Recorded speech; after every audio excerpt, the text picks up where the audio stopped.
A single ingredient can be cooked in various ways. It can be a feast of flavors that is simple yet never tiresome. It can be a different pursuit of taste and a shared nostalgia for food memories. Exploration and Discovery will present you with the 6th episode of Savoring Abundance 2024.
A city offers more than just one flavor.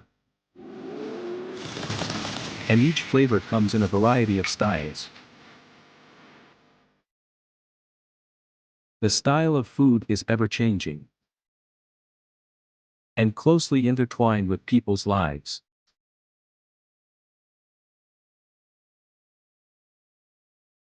Gao'an City is located in the heart of Jiangxi province. Strong flavors and refreshing tastes constantly overlap here. Innovation, efficiency, and unexpected changes require ingredients to adapt quickly.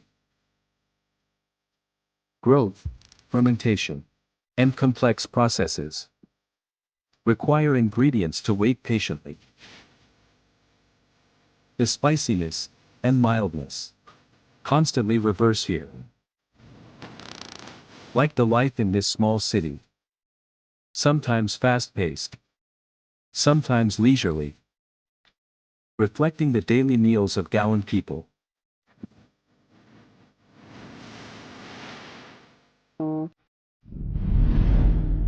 Fuzhu, or dried tofu skin, has a glossy appearance and chewy and tender texture with a rich bean aroma. The semi-finished ingredient made with fingertips is often referred to as the nutrition champion in bean products.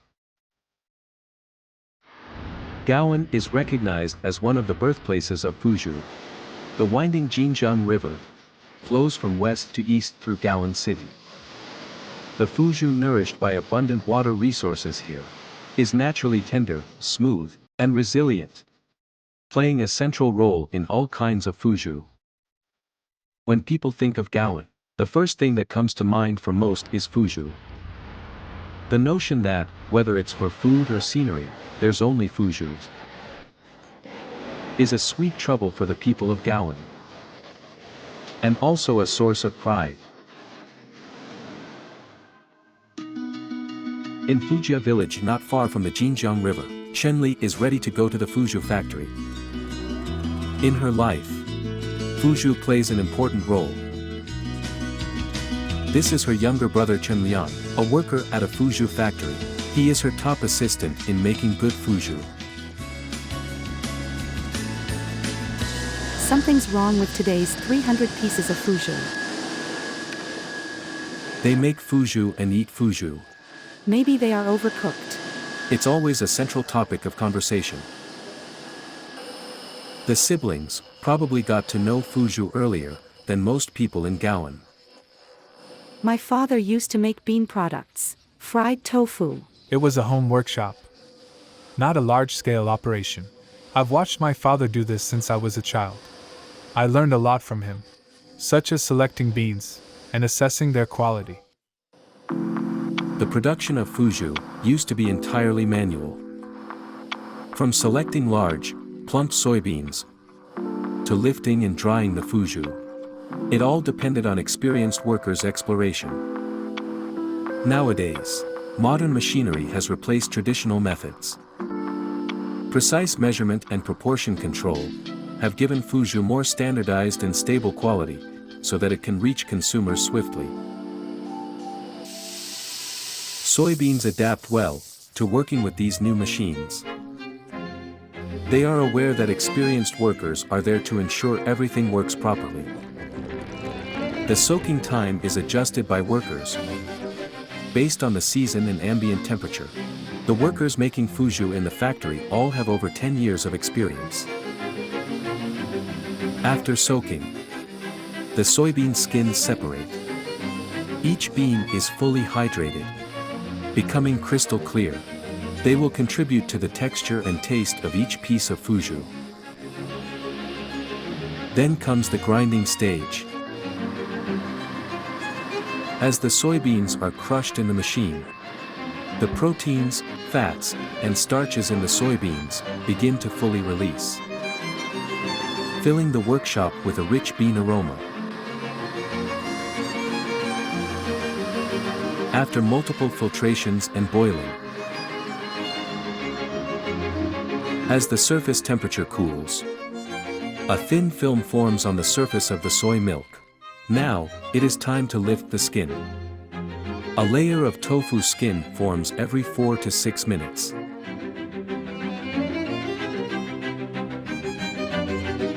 With a pinch grip, the tofu skin is quickly lifted from the hot liquid. It is then twisted by hand into a cylindrical shape and hung on bamboo poles to drain. In the complex process of making Fuzhu, this is the only step that still requires manual operation. Chen-Li's daily routine is quickly moving along the rows of poles to oversee the transformation from tofu skin to Fuzhu. It would burn at first. Then calluses form on the hands, so you won't feel the heat. It happens very fast. Lift it and hang it on the pole. Amid the hum of machines, steam rises, making the room hot. The workers' clothes gradually become damp as they sweat profusely. The seemingly simple task challenges their endurance and tolerance.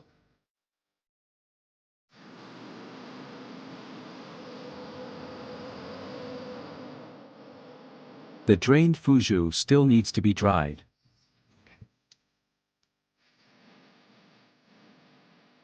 After drying, the Fuzhu sticks are uniform, hollow inside, and golden. Now, Fuzhu is no longer affected by seasons and can be preserved for a longer time.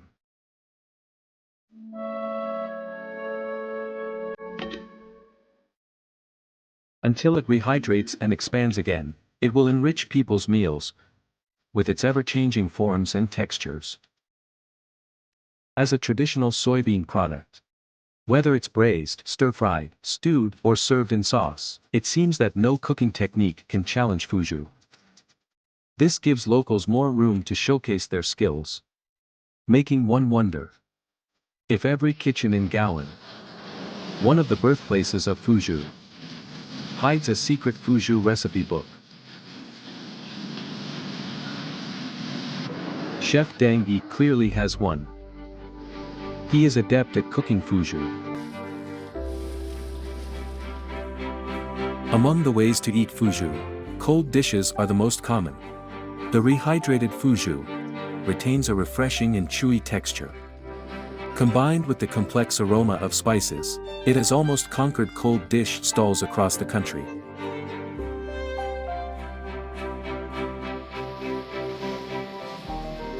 When braising fish, pork, or beef with Fuzhu in soy sauce, the different meat aromas and the essence of the broth are soaked into Fuzhu, making it slightly sweet in the salty taste. It is a perfect choice for local home-cooked dishes. Besides the cooking methods in the recipe book, Deng Yi has his own understanding of cooking Fuzhu. He puts Fuzhu inside bamboo fungus, adding some umami to the precious mushroom. When you taste it, you experience the gentle harmony of both ingredients. From a simple ingredient to delicious dishes of a feast, it is a testament to Gao'an people's love for Fuzhu.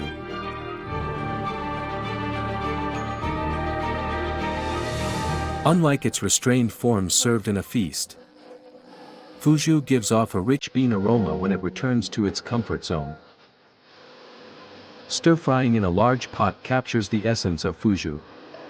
After strict selection, some fresh Fuzhu that doesn't meet the standards in length, width, or toughness becomes the lunch ingredient for factory workers today.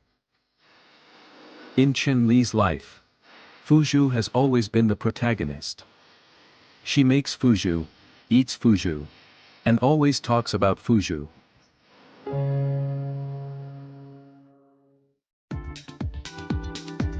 Food travels faster as the pace of city life accelerates. What was prepared in the south yesterday can be on the table in the north today. What was on the phone yesterday can be enjoyed today.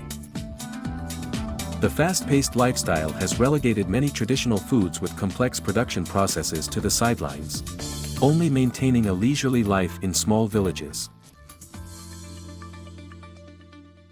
In Hutian village not far from the downtown area, handmade guamian, or hanging noodles, is still made with the most traditional methods.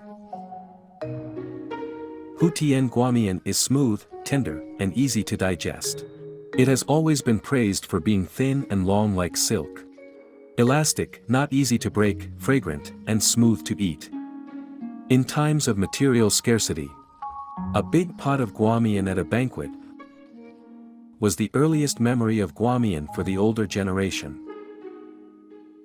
Almost every old house here has a noodle room. Through continuous inheritance, Hutian guamian is still made by hand in home workshops today. Noodle making is their main source of income for the year.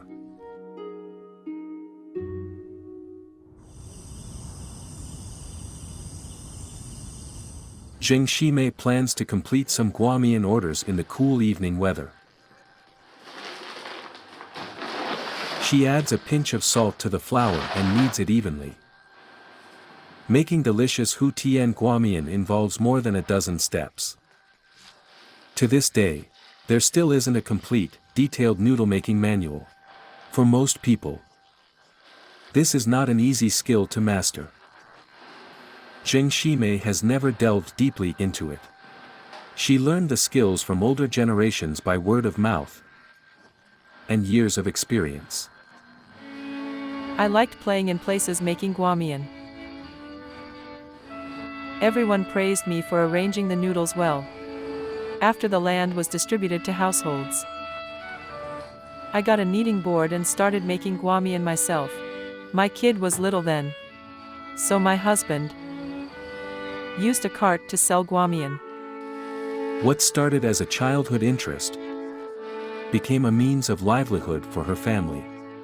Guamian has been her lifelong study.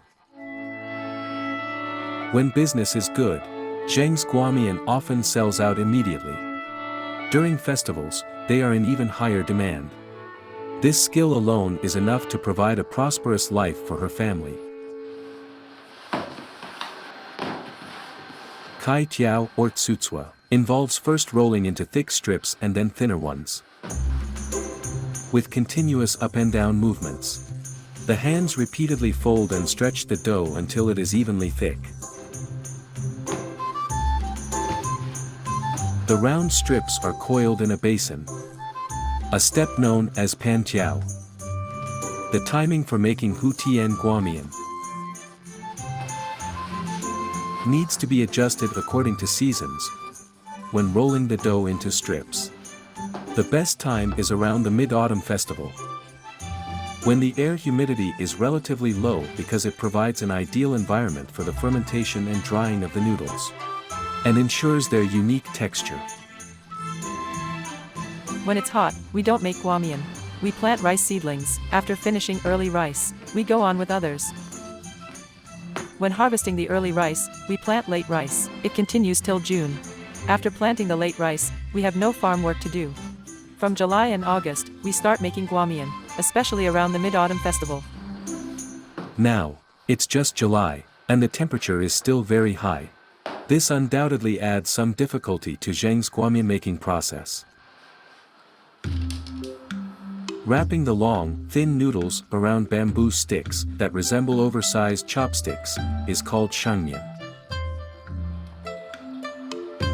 Then, the rows of bamboo sticks are placed into special troughs to let the noodles rest. Although it is simple, this step takes the longest, requiring hours of sitting in the same posture and doing the same actions. When there are many orders, making a batch of guamian can take over 6 hours of sitting. In the past, noodle making was a good business, and the prices were high.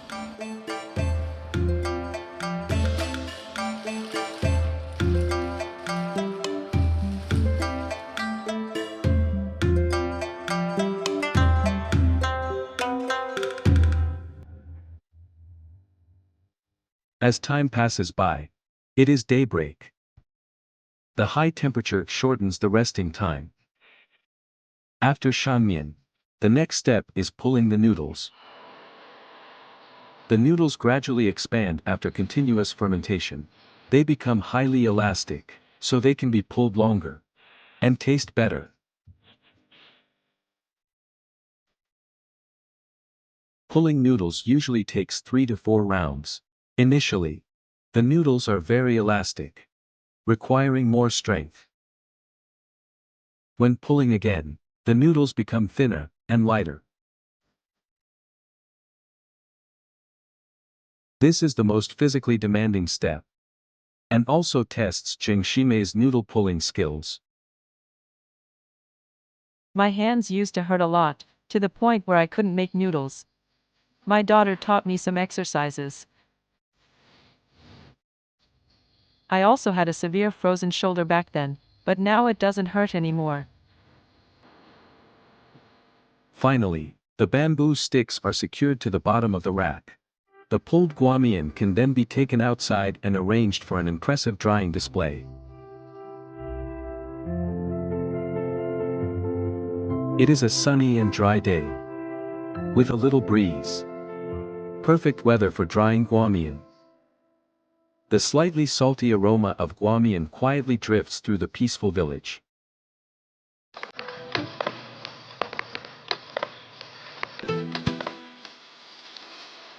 Three hours later, Zheng begins to collect guamian from the bamboo sticks, marking the completion of the dozen or so steps.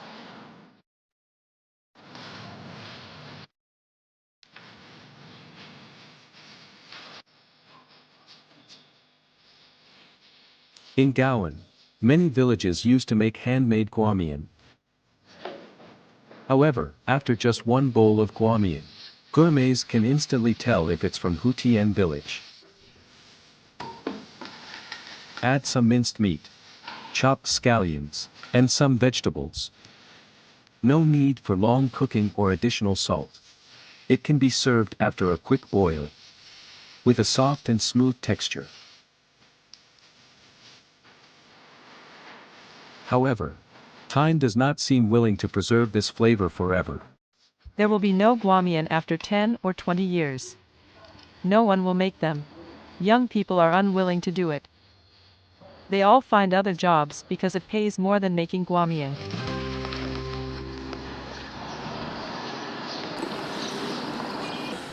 From a young age, Zheng Ximei's son, Zheng Jiangbing, learned how to make guamian. But he doesn't feel nostalgic for the flavor, nor does he enjoy the intricate process.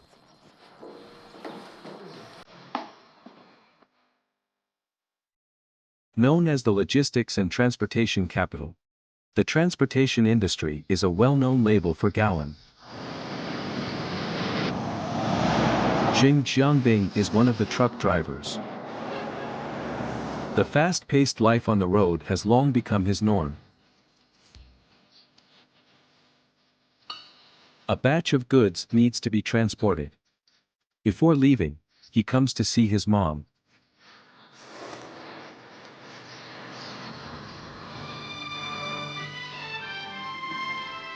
Zheng Ximei does not care about philosophical questions, like where Hutian Guamian originates, or where it's headed. She can't help but reflect on how the livelihood she's pursued for decades is something that the younger generation is reluctant to continue. For her, Guamian is a simple dish that she can never get tired of in the slow-paced life in Hutian village.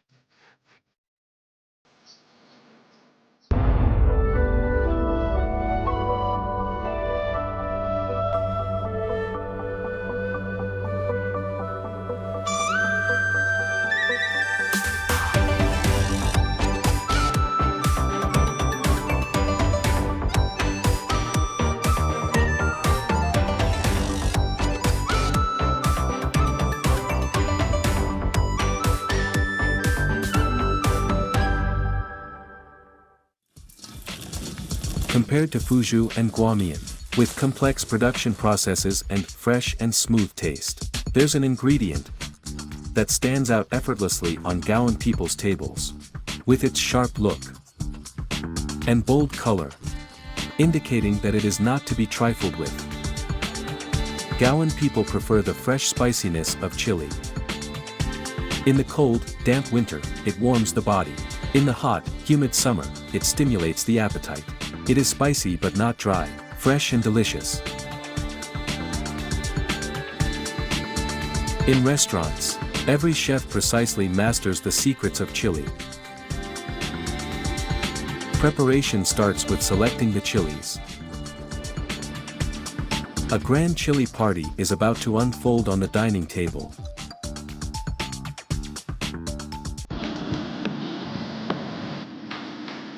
When cooked with small soft-shelled turtles, 2 spoonfuls of chopped bird's eye chili elevate the dish's spiciness to a bold level.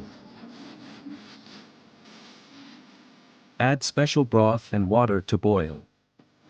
Then simmer in a pressure cooker for about 3 minutes. After taking it out and boiling it again, Gao'an chili makes its appearance.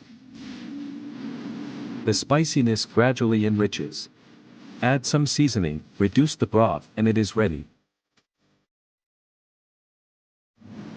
When cooked with pork liver, the liver is first seasoned.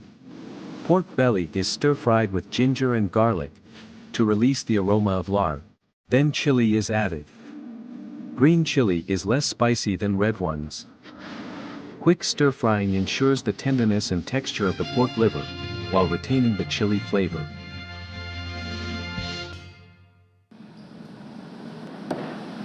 When cooked with bullfrogs, they are seasoned and then fried, to lock in the tenderness of the meat. Pickled yellow chili and fresh green chili together are stir-fried over high heat,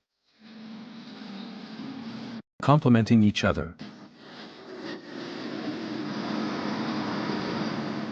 When cooked with pork belly and abalone, meat and chili play primary and secondary roles. These ingredients are stir-fried separately. Bird's eye chili increases the spiciness, while green chili serves as an ingredient. They work together to enhance the umami.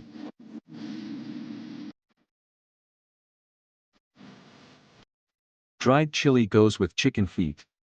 Sauced chili complements the fish. The styles are ever-changing and unrestrained. Chili rarely serves as mere condiments,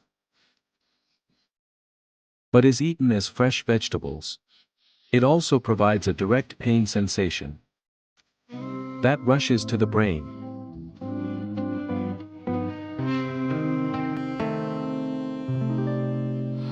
Gao'an people's love for chili is not limited to eating them.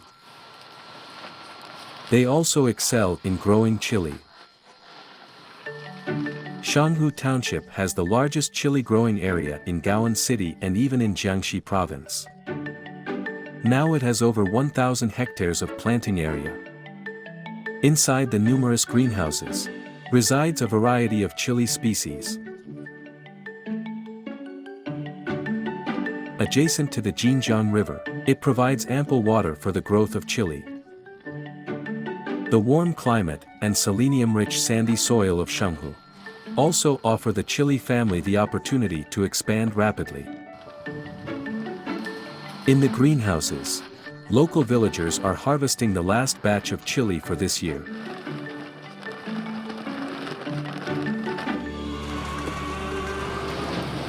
After sorting the chili by growth stage, they will be packed and sent to dining tables throughout the city.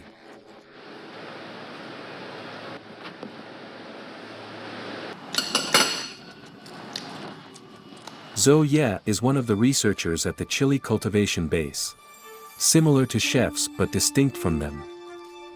Her task is to tailor a guide for Gao'an chili of varying spiciness and colors that can be consumed directly without pairing with other meats and vegetables, to introduce Gao'an chili to spicy food enthusiasts nationwide. Today, she has a new idea and plans to try it out with Punlala, seeking advice on some traditional ways to eat chili. To this end, she's invited her colleagues to be the judges. When Punlala was young, the chili family in Shanhu Township was not as large as it is now. A small chili field in the yard was enough for consumption. During busy farming seasons, farmers would start working at dawn. During the midday break, they would steam some chili along with the rice, chop them up, and add some salt to make a simple dish to go with the rice. Nowadays, the ingredients in the fields have changed. Chili growing is her main income source. Everyone here eats chili. We grew up eating it. They weren't like this before. We raised chickens and stir-fried eggs with chili. Stir-fried green chili has a more elegant name: Habao chili. It's a classic rice accompaniment. If more attention is paid to the spots on the skin, it is also called pan-seared green chili pepper. Punlala's seasoning and cooking method is the simplest, saving time and labor without losing any flavor. When the chili becomes soft, the dish is ready to be served.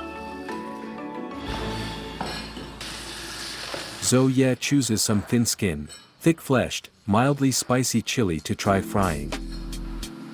Such chili is less spicy, so it is less irritating to the mouth if people eat it directly.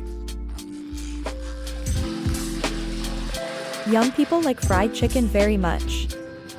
And barbecue. Then I thought, since chickens can be fried, why can't the chili be fried the same way? As the temperature rises, the capsaicin releases more spiciness. After draining the oil, the fried chili becomes crispy. The fried chili can be seasoned as you like to add flavor.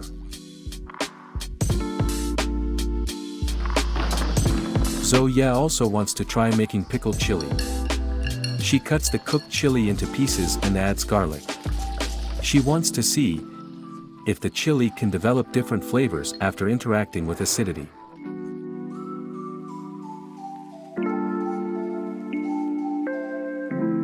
When dishes made of chili are served, people who can't handle spiciness might want to run away.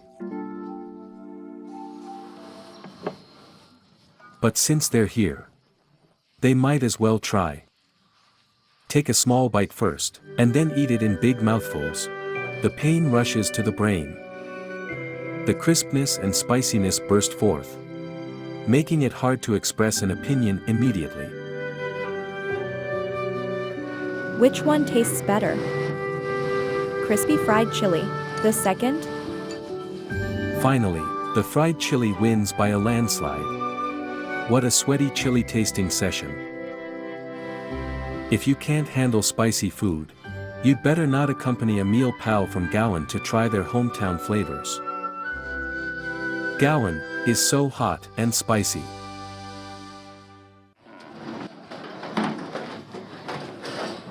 At 4 a.m., a large-scale cattle viewing event is being prepared. The ingredients of the next dish make their orderly appearance. This is Huangsha Gung Town in Gao'an City. known as the hometown of yellow cattle, which boasts a large beef trading market. Such bustling scenes occur almost every day. On the 3rd, 6th, and 9th of the lunar calendar, more cattle farmers and traders will come from far and wide. Due to its tender texture, rich flavor, and high nutritional value, Gao'an beef is highly favored by people. Besides the flat terrain and abundant water resources, experienced cattle farmers are also crucial.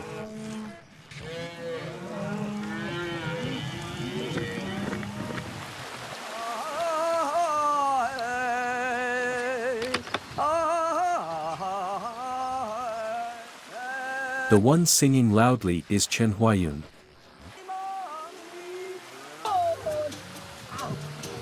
And the slightly serious one is Xu Shigua. Both are seasoned veterans of the farm. They are old friends. For years ago, the land where they originally planted with peanuts and rice, and the fish ponds were transformed overnight. A large grassland was developed next to the city, turning it into a pasture for over 200 cattle. Chen Huayun and Xu Shigua also transitioned from being hobbyist cattle farmers to becoming professionals. The change in the type of ingredients has quickened their pace of life. We have to be at the farm at 6 a.m. We need to check if any calves are born, or if any cattle are sick.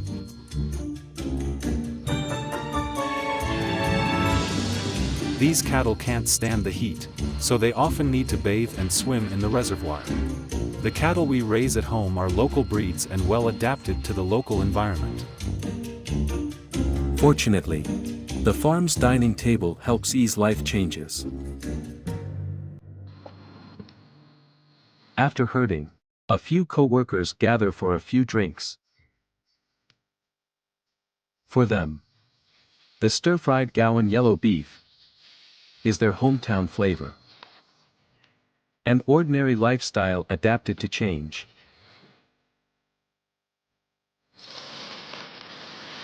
Add stir-fried pumpkin flowers.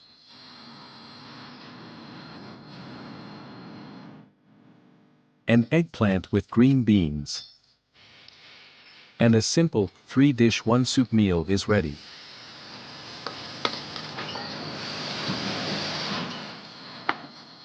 Though their lifestyle has changed, the old flavors remain, the old partners are still there, and the aroma of country cooking still lingers.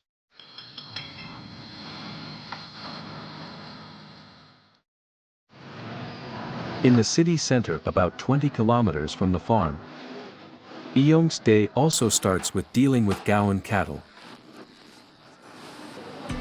Unlike Chen and Shi, who are always busy, he meticulously plans how to make the most distinctive Gao'an beef into a delicacy, to compete in the late-night meals market. Iyong is from Yichuan City. This is his 12th year in Gao'an's circle of friends. From starting his business to maintaining it, he now runs 3 restaurants for late-night meals, catering to the taste buds of night owls.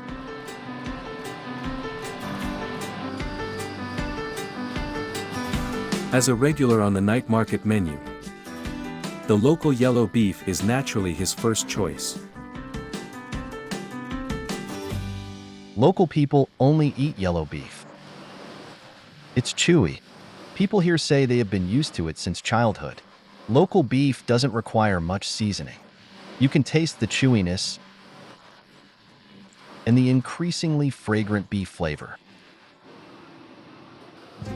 The transition from chef to owner has sped up Iyong's pace of life, starting work in the afternoon and finishing in the early morning is typical for late-night restaurant operators.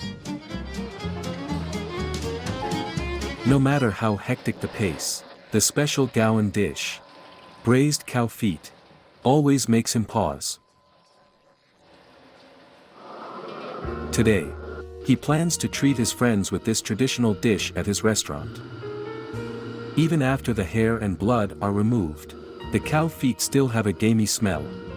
Wash it clean, add some cooking wine, blanch it briefly, and wash away the scum and impurities again. One year, when I visited my aunt during the Spring Festival holidays, she served us cow feet. I asked her for the recipe. She told me that they buy some cow feet before the Spring Festival. When guests came, especially for large gatherings, she would braise cow feet. In rural areas, they use firewood, not a pressure cooker. It usually takes at least 3 hours to braise. Various roles play their roles. They can either remove the odor or add layers of flavor, making them the ideal companions for quality cow feet. When the skin and tendons are glutinous and soft, the dish is ready to be served.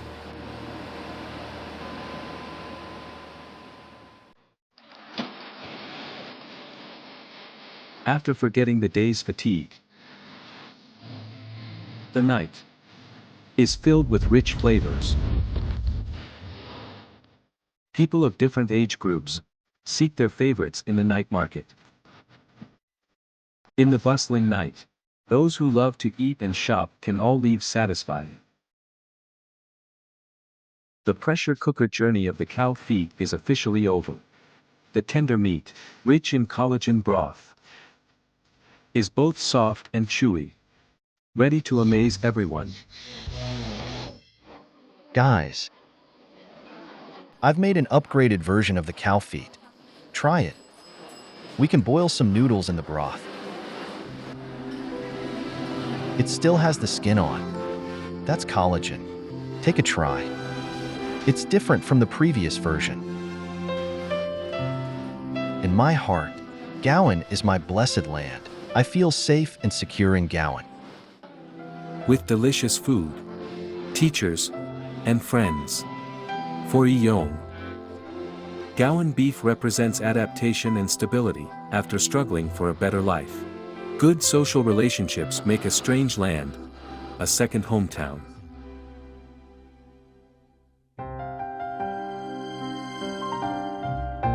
Gao'an is multifaceted.